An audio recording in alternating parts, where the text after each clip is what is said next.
तो दोस्तों अभी हम रवाना हो चुके हैं, जाएंगे अभी बाल कटाने के लिए। तो ये देखो आगे राजू जा रहा है। राजू पे ज्यादा चट है इसलिए उसको आगे बैठा, आगे रखा है चटनी आगे रखा। और हम पीछे जा रहे हैं। हमारे रथ का नहीं देखो, अरे देखो देखो कुछ नहीं कुछ नहीं है कुछ नहीं। हम तो उसके साथ में जाते उसको पता नहीं। हमको शौक है किसी के बाल कटाने का, हम इसलिए जाते हैं साथ वो में। हमारे नहीं आता है, वो आज घर नहीं है।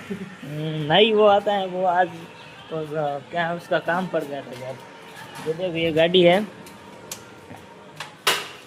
ये इस गाड़ी की थोड़ी प्रॉब्लम आ रही है, बीमारी है इस गाड़ी के अंदर। बीमारी तो नहीं, इस क्या करे, काटी 3 रुपए की अभी। अब इस गाड़ी के टेक मारी जाएगी। चल पहले मानता था, हमारे हगे ना खराब कर दिया है। तो क्या करे, ऐसे लाए ये देखो ये चालू हो गई है।